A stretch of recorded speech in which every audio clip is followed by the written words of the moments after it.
아브라함이 그 땅의 이름을 여호와 이레라 하였으므로 오늘날까지 사람들이 이르기를 여호와의 산에서 준비되리라 하더라. 요즘 웃을 일이 별로 없죠. 우리 방송실에서 앞에 하면 웃을 일이 별로 없는데요. 일본에 세계에서 최고령 장수된 사람이 있어요. 이 사람의 이름이 와타나베 옹인데, 기자들이 가서 세계 최고령 증서를 주면서 최고령으로 장수의 비결이 뭐냐 하니까 나는 자꾸 웃는다 이랬어요. 비결은 웃음이다 그랬어요. 웃을 일이 별로 없죠. 근데 이분은 뭐 안 좋은 것도 웃는데 자꾸요. 웃는 것이 비결이다. 사실 웃음이 잘 안 나오죠. 화날 일이 많이 있고 성낼 일이 많이 있고. 아브라함과 그의 부인 사라가 웃을 일이 별로 없었는데 창세기 21장에 이삭이 태어나고 난 뒤에 웃기 시작했어요. 이삭이라는 이름의 뜻이 웃음이라는 뜻이에요. 하나님이 이삭이라고 이름 지어라, 웃음이라고 지어라. 여러분 주변에 영적인 새 생명이 태어나서 믿음으로 잘 자랄 때 웃을 일이 있게 하실 줄 믿습니다. 자주 가는 건 아니고요. 뭐 가끔 가다가 1년에 한 두세 번 모임에 또는 아니면 콘도 같은 데 무슨 모임에 가면 방 안에 노래방 기계가 설치되어 있잖아요. 그럼 노래를 부르는데 저는 노래방에 가서 레파토리가 있어요. 제가 즐겨 부른 노래. 어떤 노래를 좋아하느냐? 낙엽 따라 가버린 사랑. 이거 부르면 자꾸 가버린대요. 산호라면 비가 새는 작은 방에, 제가 꼭 산동에서 비가 새는데 살았거든요. 그리고 제가 꼭 부르는 노래가 있는데 인생은 미완성 쓰다가 많은 편지 그래도 우리는 곱게 써가야 해. 사랑은 미완성 그리다 못는 그림 그래도 우리는 아름답게 그려야 해. 인생은 미완성 색이다 많은 조각 그래도 우리는 아름답게 새겨야 해. 이 가사말이 미완성인데 그럼에도 불구하고 곱게 써야 되고 아름답게 그려야 되고. 스리피 강규형 대표님, 우리 교수하시는 몇 분이 훈련받고 제 훈련비를 대줘가지고 서울 임마누엘교회 근처에 있는 스리피 센터에 가서 제가 이제 교육받았다고 전에 얘기했죠. 우리 교회 와서 또 스리피 강규영 대표님 와서 특강도 해주셨잖아요. 이분이 제인데 책을 한 권 선물 보내주셨어요. 책 제목이 그래도라는 책이에요. 이 그래도 지금 화면에 나오죠. 그래도 읽어보지 않은 분들 좀 사서 읽어봤으면 좋겠어요. 그래도. 이 책을 쓴 사람이 켄트 키스라고 하는 사람인데 19살 때 대학 다닐 때 이 역설적인 지도자의 십계명이라고 하는 것을 주제로 책을 썼어요. 대학 총장을 지나신 분인데 총장하다 그만둬버리고 본격적으로 글을 쓰신 분인데요. 역설적인 리더의 지도자의 십계명을 간단하게 좀 소개를 하면, 첫째, 사람들은 논리적이지 않고 불합리하며 자기중심적이다. 그래도 그들을 사랑하라. 둘째 계명, 당신이 친절을 베풀면 사람들은 숨은 의도가 있다고 의심할지도 모른다. 그래도 친절하라. 셋째, 당신이 성공하면 거짓 친구들과 숨은 적들을 얻을 수 있다. 그래도 성공하라. 넷째, 당신이 오늘 선을 행하면 내일이면 모두 잊힐 것이다. 그래도 선을 행하라. 5번째, 정직하고 솔직하면 불이익을 당할지도 모른다. 그래도 정직하라. 6번째, 큰 뜻을 품고 살아가면 그렇지 않은 사람들에 의해 넘어질 수도 있다. 그래도 큰 뜻을 품으라. 7번째, 사람들은 약자의 편을 들면서 강자만을 따른다. 그래도 약자를 위해 싸우라. 8번째, 오랫동안 공들여 쌓아 올린 것이 하룻밤 사이에 무너질 수도 있다. 그래도 쌓아 올려라. 9번째, 도움이 필요한 사람들에게 도움을 주고도 공격받을 수도 있다. 그래도 사람들을 도우라. 10번째, 당신이 가진 최선의 것을 세상에 주고도 크게 낙담하게 될지도 모른다. 그래도 최선의 것을 세상에 주어라. 뭐 이런 그래도. 이분이 19살 때 이런 책을 십계명을 했는데 세월이 한참 지나고 나니까 지구촌 여기저기에서 중요한 사무실에 역설적인 리더의 십계명 이게 막 붙어 있고 그런 얘기를 들으면서 이게 내가 19살 썼는 것을 이렇게 전 세계의 사람들이 많이 즐겨 벽에 붙여놓고 이렇게 책상에 붙여놓고 있구나 이래서 책을 쓴 책인데 참 내용이 괜찮은 것 같습니다. 그래도 우리는 아름답게 그려야 되고 그래도 우리는 곱게 새겨야 되고 다시 한번 옆에 인사합시다. 그래도 사랑합시다. 그래도 기도합시다. 우한에서 바이러스가 일어나서 중국 전역에서 우한으로 비행기 통하는데 그 비행기에 승무원 낭달락 하겠죠. 근데 중국 비행기 그 비행사가 많이 있는데 한국 승무원들, 한국 사람들 승무원이 많이 취업을 했는데 그 우한에 가는 비행기에 한국 승무원들만 다 투입한다는 거예요. 참 나쁘죠. 어떤 면에서는 그런 때가 바로 기회가 될 수도 있습니다. 나태주 시인의 시를 저는 참 좋아하는데요. 나태주 초등학교 교장 선생님으로서 시인이 돼서 책 수십 권 낸 분이죠. 나태주 시인의 시 중에서 시라고 하는 시가 있어요. 마당을 쓸었습니다. 지구 한 모퉁이가 밝아졌습니다.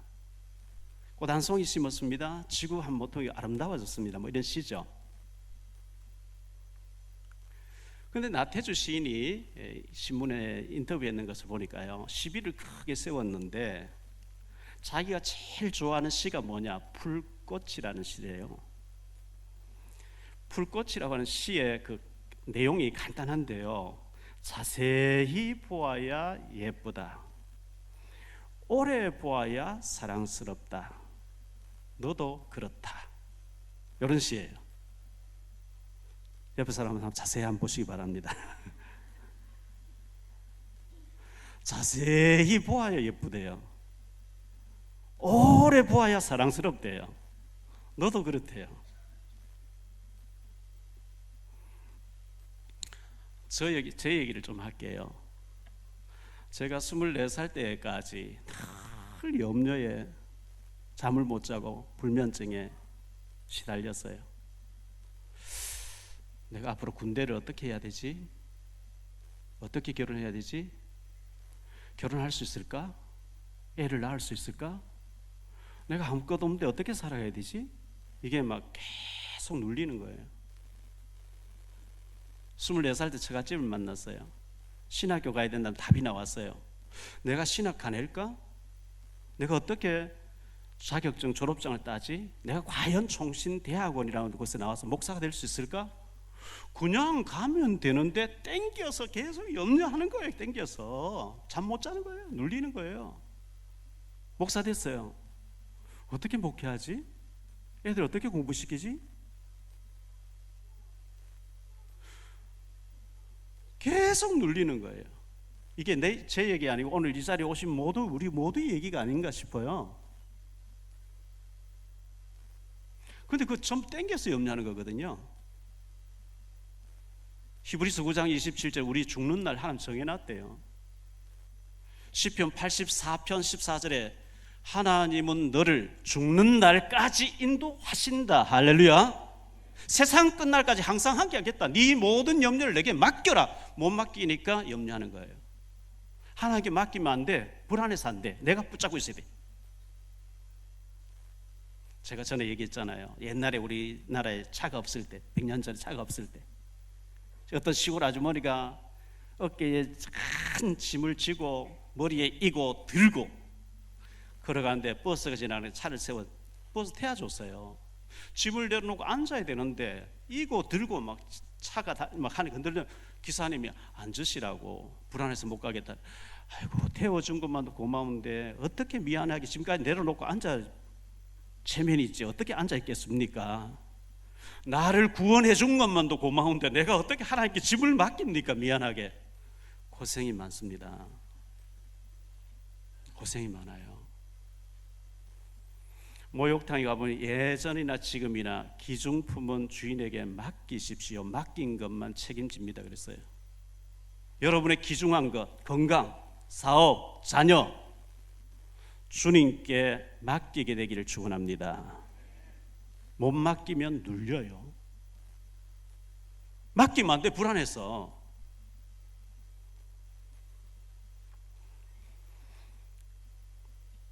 영화 기생충이 요즘 굉장히 야단이죠. 저도 기생충을 봤는데 가슴이 조마조마해가지고 불안해서 못 보겠대. 저희 집 사람 보라 하니까 그런 거 나는 심장마비가 못 본다 이렇게. 각본상, 국제영화상, 감독상, 작품상 어마어마한 상을 받았는데요. 거기 보면 세 종류의 사람 나오죠. 부자, 호화저택의 넓은 정원에 부자가 나옵니다. 반지하에 사는 가난한 자가 나옵니다. 지하실에 숨어 지내는 극빈자가 나오죠. 미국 언론들이 아직도 기생충 안 봤거든 빨리 보아라 막 이렇게 얘기했다는 거예요. 어떤 단체에도 기생충들이 있어요. 제가 예전에 20몇 년 전, 25년 전 러시아에 몇 번 갔었죠. 20년 전에 가고 그때 뭐 한창 빵 하나 구하려고 줄을 몇백 메다 서 있는데요. 러시아에 지금은 좀 나아졌겠죠. 그때는 가보니까 길거리에 먹을 게 없으니까 헌 신발 하나 갖다 놓고 판다고 내놓고요. 모자 하나 갖다 판다고 내놨는데 길거리에 물건 파서 모든 사람에게 돈 뜯어가는 마피아들이 있어요. 하도 러시아는 마피아가 많으니까 얘기가 있어요. 러시아의 길거리에는 무명의 예술가들 거기 가보면요 예술하는 사람 많이 있어요. 저쪽에서 한국 사람 딱 오면 한국 사람 싶으면 고향에 보면 딱 연주가 나오는 게 있죠. 애국가 딱 그러니까 외국에서 우리 걸어가는 저쪽에서 막 애국가 막 고향에 보면 나오니까 어떻게 우리나라 연주를 알고 그럼 연주를 따게 좀 돈 달라 하는 거죠.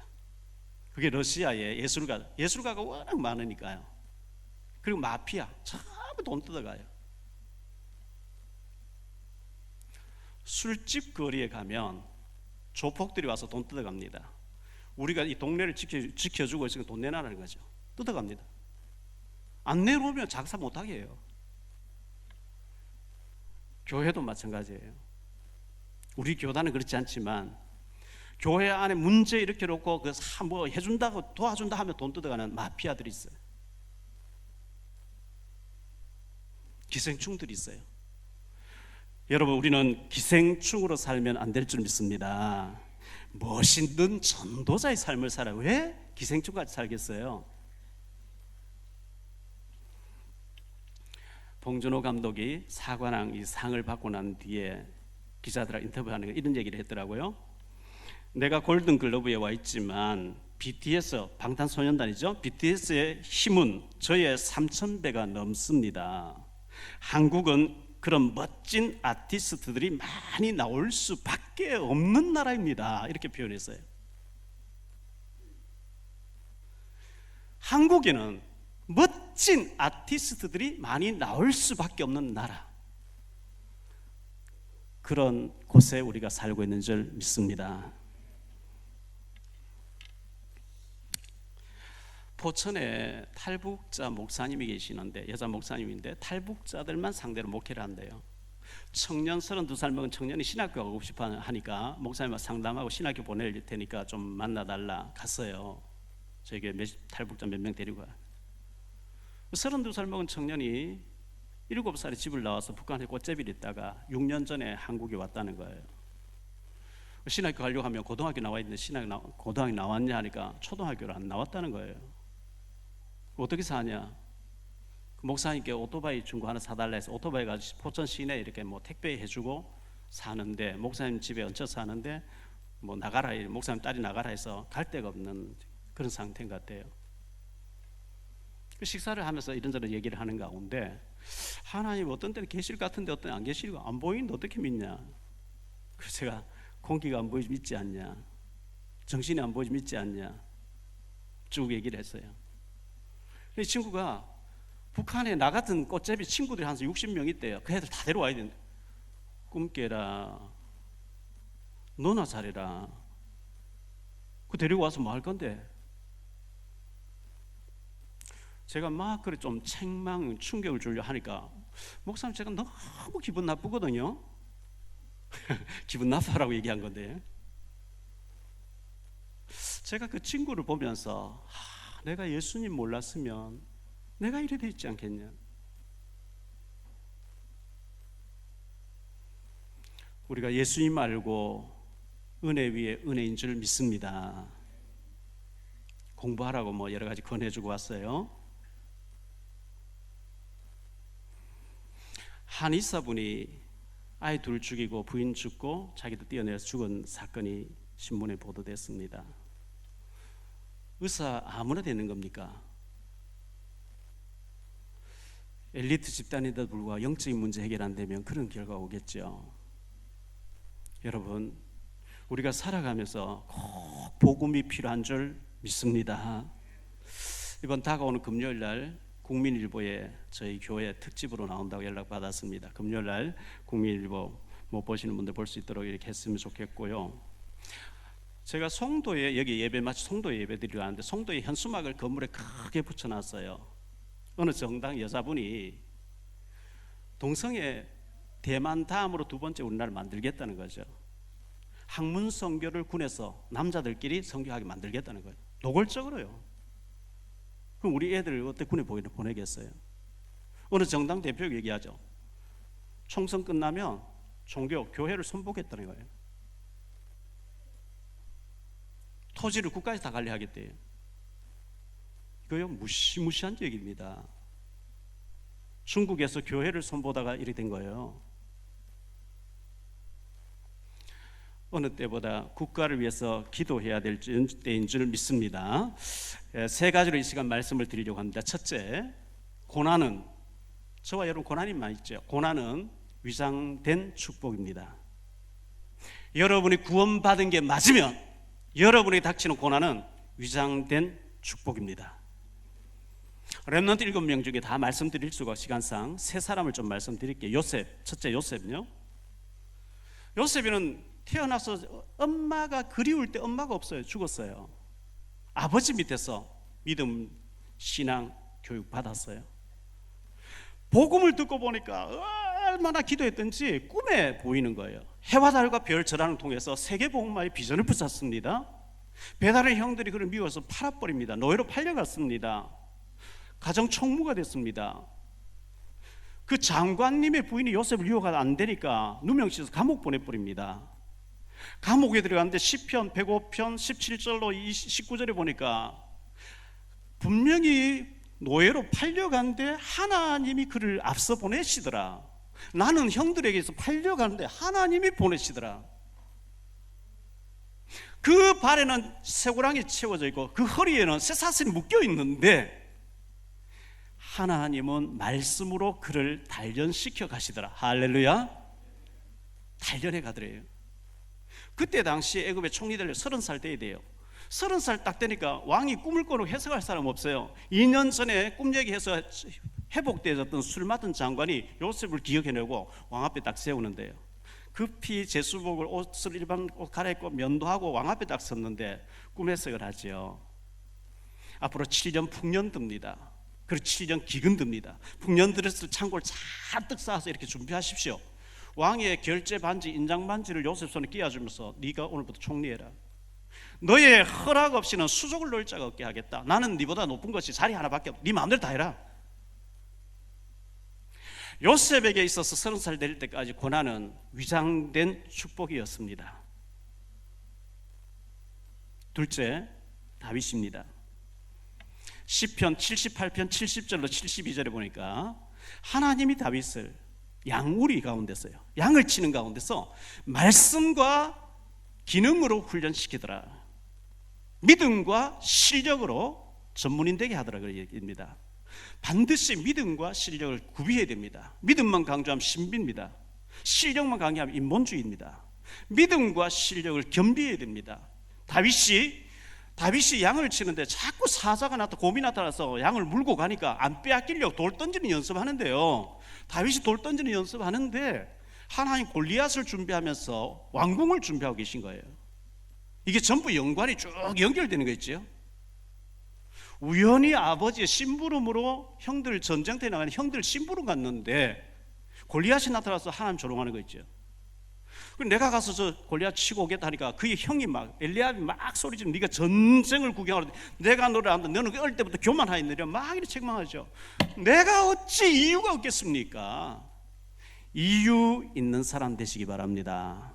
아이들 공부해야 될 이유 알면 공부하라 할 필요 없어요. 스스로 하게 돼 있어요. 왜? 공부해야 세계보험 하니까. 왜 돈을 벌었니? 내가 북한에 가상치교회 하나 세우고 탈북자 신학생 선교사를 하나 키우고 하려고 하니까 경제가 필요하구나. 이유를 가진 사람 하나님이 달라 안 해도 주실 줄 믿습니다. 다윗이 멋지게 승리하죠. 셋째, 바울이라는 사람입니다. 바울은요, 사도행전 22장 28절에 보면 태어나면서부터 로마 시민권자로 태어났대요. 미국에 지금 시민권 되려면 굉장히 10년 이상 걸립니다. 영주권 나오면 한 10년 걸립니다. 영주권 신청을 꼼짝 못해 나오면 취소돼 버려요. 바울 당시 2000년 전 로마 시민권 굉장히 어렵습니다. 천부장이 돈을 많이 주고 시민권 땄다 그런 얘기 나오잖아요. 바울은 로마에 살지 아니하면서 유대 땅 길리기아, 베냐민 지파 길리기아 다소 지역에 살면서 태어날 때 벌써 로마 시민권 태어났다. 어마어마한 집안 배경 가지고 태어났다는 얘기입니다. 사도행전 22장 3절에 보니까 가말리엘 문화에서 자랐다. 최고의 랍비 밑에서, 최고의 학자 밑에서 자랐다는 얘기입니다. 사도행전 7장 58절에 보니까 스데반이 죽는데 그는 창관인으로서 옷을 저당 잡더라. 이 사형이 합법적으로 진행됐다고 하는 현장 창관인으로 나와 있습니다. 사도행전 9장 1절 2절에 보니까요, 대제사장의 공문을 받아서 예수 믿는 사람 다 끌고 와서 처형하려고 체포조를 지휘하면서 잡으러 가던 사람입니다. 요즘 말로 하면 대통령의 특사 자격증을 가지고 어마어마한 사람 된 겁니다. 그런데 그를 주님 만났어요. 주님이 그를 만나 주셨죠. 사도행전 9장 1절로 22절에 주님을 만나고 보니까 자기가 잘못된 거예요. 잘못된 길을 가고 있는 거예요. 무릎 꿇지요. 빌립보 3장 8절에 배설물이구나. 내가 로마 시민권자도 어마어마한 학력도 어마어마한 배경도 전부 배설물이, 그리스도 알아가기 좀 지장되는구나. 배설물로 여긴다. 화장실이 냄새나는 거래요. 내 주 그리스도 아는 것이 가장 고상한 지식이라 최고 가는 지식이구나. 여러분, 그리스도가 전부가 되시기를 축원합니다. 바울이 얼마나 멋진 삶을 살았는지요. 성경을 14권을 기록했어요. 그의 삶은 위대한 삶이 됐어요. 크게 두 번째로 실패되지 않는 인생입니다. 우리의 삶이요. 고린도후서 4장 7절로 10절에 보면 이런 말씀이 나옵니다. 우리가 이 보배를 질그릇에 가졌으니 이는 심히 큰 능력은 하나님께 있고 우리에게 있지 아니함을 알게 하려 함이라. 우리가 사방으로 우겨 사임을 당하여도 사이지 아니하며 답답한 일을 당하여도 낙심되지 아니하며 박해를 받아도 버림받지 아니하며 거꾸로 뜨림 당하여도 망하지 아니하고 우리가 항상 예수의 죽음을 몸에 짊어지면 예수의 생명이 또한 우리 몸에 나타나게 하려 함이니라. 사방으로 우겨 사여도 사여지지 아니하고 거꾸로 떨어도 망하지 않고. 옆에 사람 인사하세요. 망하기는 틀렸습니다. 안 망해진대요.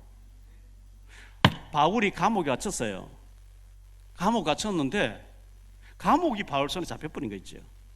간수장이 회개하고 뒤집어지는 역사가 나버린 거 있죠. 감옥에서 편지 써보면 그 성경이 돼버린 거 있죠.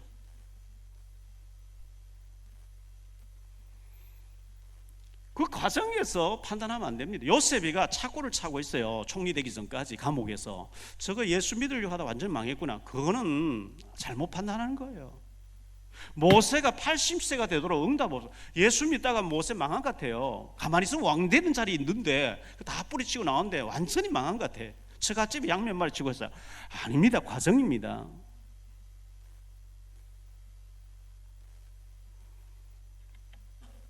자, 실패되지 않는, 실패될 수가 없는 여러 사람들이 있지만 그 중에 3명을 좀 소개하려고 합니다.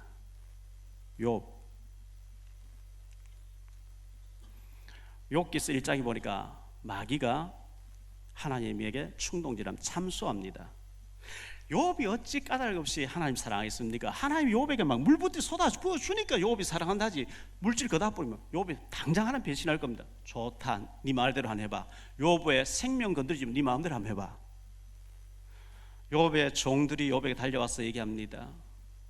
욥기서 1장 15절부터 20절, 21절까지 보면요, 스바 사람들이 갑자기 이르러 그것들을 빼앗고 칼로 종들을 죽였고 나만 홀로 피했으므로 내가 지금 주인께 구하기 위해서 달려왔습니다.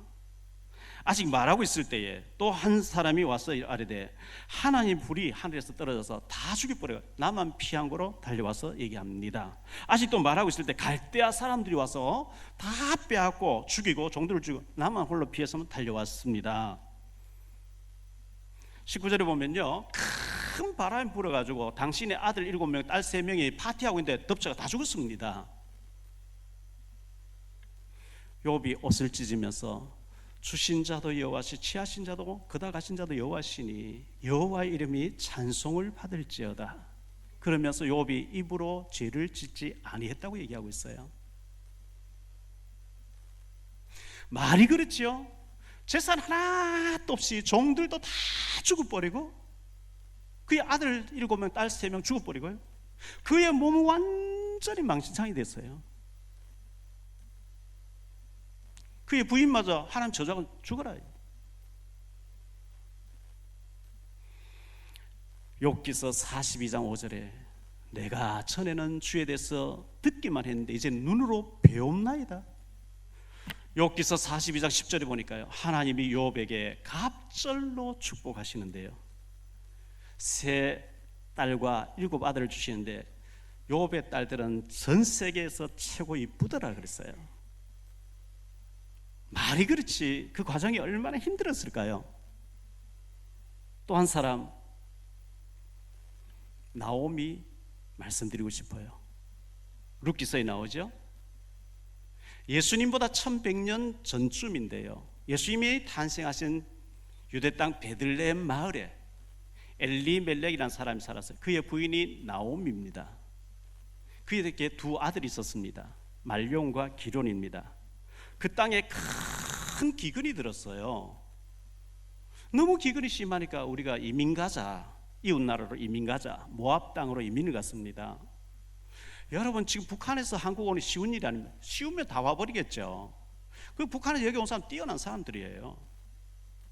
이민 간다는 건 타국으로 이민 가 쉽지 않습니다. 뛰어난 사람들이 가는 거예요. 문화가 다르지 언어가 다른데요. 그런데 그곳에 모압 땅으로 이민 갔는데 얼마 지나지 않아서 가장 엘리멜렉이 죽네요. 어떻게 해요? 죽음 문제를 사람의 힘으로 막을 수 없는 건데요. 그러니까 이 나오미가 2 아들을 장가 보냈어요. 모압 여자 2 며느리로 맞이했어요. 룻이라는 여자와 오르바라는 여자예요. 그런데 손주들이 없어요. 그런 사이에 아들 2이가 또 죽어요. 과부 3명이 남는 기가 막히는 사연 아닙니까? 이민 온 지 10년 됐는데 고향 마을 얘기 다 고국의 고향 마을 얘기 들으면 너무너무 풍성하게 잘 산다는 거예요. 두 며느리를 불러놓고 얘기합니다. 너희들 친정으로 돌아가 지원에 잘 살아라. 나는 고국으로 돌아가야 되겠다. 오르바는 예 어머니 잘 갔어요 가버리는데 루시라고 하는 이 자부가 루키서 1장 15절 18절에 얘기합니다. 나를 어머니를 떠나 내 친정을 돌아가라고 고국으로 돌아가라고 말하지 마소서. 어머니의 백성이 나의 백성, 어머니 하나님 나의 하나님, 어머니의 가는 곳에 나도 가고 죽음 위에 헤어지지 않겠습니다. 결단을 하는데요. 며느리 하나 데리고 고향 땅으로 오니까 사람들이 막 난리가 났어요. 나오미가 아니냐, 나오미가 아니냐, 나오미가 아니냐. 저 아들하고 다 죽었대. 나를 나오미라 하지 마라. 나오미란 말은 기쁨, 즐거움이란 뜻이에요. 내가 풍성하게 나왔더니 빈 것이 돼서 돌아오겠다. 나를 말하라 하라. 괴로움이라고 하라. 나오미의 마음이 얼마나 괴로웠겠어요. 말이 그렇지? 남편 죽었어요. 아들 둘 죽었어요. 이방 여자 루시라고 하는 며느리 하나 데리고 왔어요. 망한 것 같아요. 완전 망한 것 같죠? 그런데 망하지 않았어요. 그 아픔과 그 슬픔 속에서 며느리 하나를 막 복음을 전해가지고 언약을 심었는데 죽음 외에는 떠나지 않겠습니다. 복음의 생명 거는 며느리 루시라는 여자가 나왔는데요. 보아스를 만나서 다윗의 증조모가 되어지고 예수님 조상되는 거 있죠. 실패되지 않았습니다. 며느리 하나 제자 삼는 걸로 완전히 성공된 겁니다. 한 사람을 더 얘기하면 사마리아 수가성 여자입니다. 요한복음 4장에 나오는 얘기입니다. 예나 지금이나 중동 지역에서는 여자가 남자를 버리면 죽입니다. 바로 죽입니다. 무슨 연고인지 이 여자는 남편들이 결혼했다가 조금 살다가 버려요. 이혼해버려요. 이 남자애도 버림당하고 저 남자애도 버림당하고 5번 버림당했어요. 6번째 남의 남자하고 동거생활하고 있어요. 예수님 찾아오셨어요. 대인 기피 현상, 사람들 막 저야 더러워 이 소리 듣기 위해서 낮에 물 길러 왔다가 예수님 딱 예수님이 이 여자 만날 주시려고 유대 땅에서 새벽에 출발 정오에 딱 기다리고 계신 거 있죠. 예수님 만나서 은혜를 받고 보니까 물동이를 버려두고 집집마다 뛰어다니면서 빨리 와보라. 나의 모든 과거를 말씀하신 이분이 나는 메시아라고 확신한다. 너희들도 만나보라. 전도자로 바뀌어버린 거 있죠. 이 사마리아 수가성 여자에게 사랑하는 남편이 배경돼주고 돈 잘 버는 사람이 배경돼주고 애들 쑥쑥 낳고 그러면 낮에 물길로 올 일도 없고 예수님 만나서 은혜로운 말씀 들어도 오늘 좀 은혜 받아서 잘 가세요 뛰어다니지 않습니다. 절대 사명자 안 됩니다. 워낙 무너지고 워낙 더러운 여자로 소리 듣고 워낙 갈급하다가 주님 딱 만나버린 게 생명 걸어버린 거죠. 전도자로. 사마리아 수가성 여자, 사마리아 복음화에 쓰임받는 주인공이 되는데요, 그 인생 실패되지 않았습니다. 전도자입니다. 왜 남들에게 다 있는 것이 나에게는 없지? 왜 내게는 건강이 없지? 왜 나에게는 남편이 없지? 왜 나에게는 아내가 없지? 왜 나에게는 부모가 없지? 왜 나에게는 자녀가 없지? 거기에서 답을 찾으세요. 어마어마한 비밀을 찾아냈어요. 크게 세 번째로 여호와 이레입니다. 여호와의 산에서 준비되리라 그랬죠. 하나님께서 아브라함에게 22장 1절에 보면요, 하나님이 아브라함을 시험하시려고 네 사랑하는 독자 백세에 얻은 아들 이삭을 모리아산에 가서 번제로 드려라, 태워서 없애라는 거예요. 그러면 아브라함이 아이고 하나님, 그럼 약속이 틀리지 않습니까? 이 땅을 네 후손에게 주겠다 했잖아요. 이렇게 말할 수도 있는데 두 말을 하지 않고 즉시 순종했대요. 자, 사흘 동안 걸어갔어요. 사흘 동안 뭐 낙이 타고 갔어요. 산 밑에 도착했어요. 종들 둘이 너희 밑에서 기다려? 5절에 보면 내가 아들과 올라가서 번제를 드리고 오겠다는 말이 복수로 나오면 원어에 보면 둘이 같이 오겠다. 하나를 죽이잖아요. 태워서 없애잖아요. 둘이 같이 오겠다.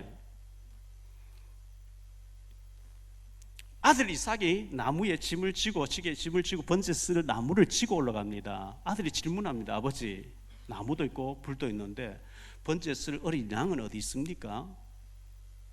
하나님이 자기를 위해서 친히 준비하실 것이다. 속으로는 네가 죽어야 돼. 근데 그 말 하지 않고 하나님 준비할 것이다. 올라갔어요. 번제단 다 해놓고 묶었어요. 칼을 빼서 목을 치려고 합니다. 어떻게 치죠? 히브리서 11장 9절에 말씀합니다. 저가 죽은 자 가운데서도 살려주실 줄을 믿었더라. 부활을 믿었어요. 칼을 빼서 목을 치려고 하는데 하나님 급히 두 번 부르시죠. 아브라함아, 아브라함아, 네 사랑 독자에 손대지 말라. 네가 백세의 아들 이삭도 아끼지 않았은데 내가 내 이름을 걸고 너를 축복하겠노라. 할렐루야. 그때부터요, 내가 반드시 너를 복주고 복주며 너를 번성케 하고 번성케 하리니 막을 자가 없습니다. 그걸 보고 오늘 말씀 여호와 이레, 하나님이 준비해 놓으셨다. 여러분 앞길 하나님 준비해 놓은 줄 믿으시기 바랍니다. 여러분의 자녀 앞길 하나님 다 준비해 놨습니다. 제가 저희 아들 미국 보내면 얘기했습니다. 너 영어도 안 되고 아빠가 돈으로 밀어줄 수도 없고 너 걱정되지? 걱정된대. 가봐. 다 준비해 놨어. 여러분 도전하셔야 돼요. 다 준비되어 있어요. 여러분 진짜 복음 전할 사람이 맞으면 하나님 다 준비하신 줄 믿으시기 바랍니다. 걱정하는 거 되게 사정이에요.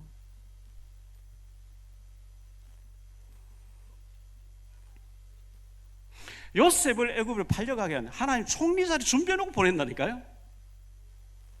모세 왕궁에 양자로 들어가 어쩌다가 내가 재수없이 왕궁에 들어가 아닙니다. 출애굽시키는 어마어마한 일을 바로를 알아야 되기 때문에 왕궁에 보낸 거예요. 미국에 있는 박소연 전사가 왜 하필 하나님 납니까? 북한 보고 왜 하필 납니까? 그게 아니고 어쩌다가 내가 대표적인 축복을 받고 내가 선택받았지 감사해야 될 줄 믿습니다. 다윗이 목동으로 있을 때 하나님이 왕궁을 준비하고 계시고 양을 물고 한 사자와 곰을 때리다 돌 던지는데 하나님이 골리앗을 준비하고 계셨거든요. 한나가 애가 없어요. 사무엘상 1장에 보면요, 하나님이 임신되지 못하게 막으셨대요. 아들 달라고 계속 울어댑니다. 안 주십니다. 11절에 하나님 혹시 나실인 주시려고 하는 게 아닙니까? 바로 그날 임신되게 하고 세 아들과 두 딸을 보너스로 더 주셨다. 3장 21절에요.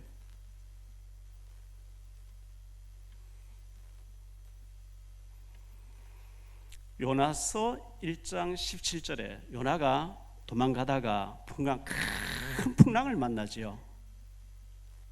요나가 나의 연고다, 나 때문이다, 나를 던져라. 백성 그 배를 타고 있는 사람들 요나를 바다에 던지니까요, 여호와께서 이미 큰 고기를 예비하사 요나를 집어 삼키게 한 거죠. 하나님 딱 준비했어요. 요나서 4장 6절 7절 8절에 보니까요, 하나님이 요나를 위해서 박넝쿨을 예비하사 뜨거운 동풍을 예비하사 벌레를 예비하사, 하나님은 준비하시는 분입니다. 여러분 걱정하지 마세요. 내 인생 어떻게 죽는 날까지 다 준비하셨다니까요. 죽는 날, 제삿날, 불신자 제삿날 하나님 다 지고 계세요. 마태복음 6장 25절에 하나님은 공중에 나는 새 한 마리도 먹이시는데 들풀도 기르시는데 하물며 하나님 차에 너희를 굶기시겠냐? 믿음이 없는 것들아, 이렇게 얘기해요. 사무엘상 16장 1절에요. 여호와께서 사무엘에게 이르시되 내가 이미 사울을 버려 이스라엘 왕이 되지 못하게 하였거늘 네가 그를 위하여 언제까지 슬퍼하겠느냐? 너는 뿔에 기름을 채워가지고 가라. 내가 너를 베들레헴 사람 이새에게로 보내노니 이는 내가 그의 아들 중에서 한 왕을 보았느리라 하시니라. 사울 때문에 사무엘이 너무 슬퍼 울고 있으니까 그는 내가 버렸고 그 대신 다윗이라는 인물을 준비해놔서 너 가서 기름 부어서 왕으로 세워라. 하나님은 지금도 준비하고 계신 줄 믿습니다. 결론적으로 말씀드립니다. 여러분, 크게 넓게 멀리, 넓은 의미에서 멀리 크게 보셨을 때 아브라함을 부르시면서 그날 죽는 날까지 하나 다 준비하고 계신 거예요. 가나안 땅을 준비해 놓고요. 근데 아브라함이 막 불신하지, 애굽에 가버리고 때가 되면 이삭 주겠다는데 이스마엘 하갈 치에서 이스마엘 낳아, 전부 그 불신앙에서 일어난 일들이에요. 요셉이 태어나서 죽는 날까지 하나 다 지고 계신 거예요. 모세가 태어나 죽는 날까지 하나 다 지고 그 인생 로드맵을 하나 지고 계신 거예요. 사무엘이 태어나 죽는 날까지 하나 다 지고 계신 거죠. 다윗 태어나 죽는 날까지, 우리가 태어나서 죽는 날, 천국 가는 날까지 하나님의 스케줄 속에 있는 줄 믿습니다. 그렇다면 과정의 고난은 하나님 그릇을 만드는 위장된 축복입니다. 그 고난으로 보이는 그 위장된 것에 절망하지 마십시오. 낙심하지 마십시오. 그건 반드시 통과해야 될 과정입니다. 진주가 그냥 나옵니까? 아프니까 액기스 나와서 진주가 되잖아요. 그 과정입니다. 둘째, 실패될 수가 없습니다.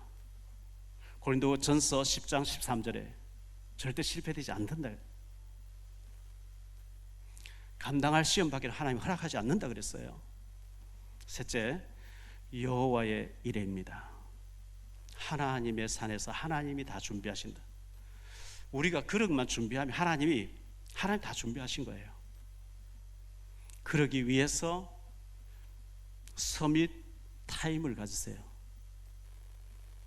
깊은 영적인 세계, 영적인 시간을 가지세요. 서밋 타임입니다. 히브리 4장 16절에 은혜의 보좌 앞에 엎드리는 시간을 가지세요. 서밋 타임입니다. 24시 언약 붙잡으세요. 25시에 하나님의 능력이 나타납니다. 영원한 응답이 올 것입니다. 여호와의 이레의 축복을 받아 누리게 되시기를 축원합니다.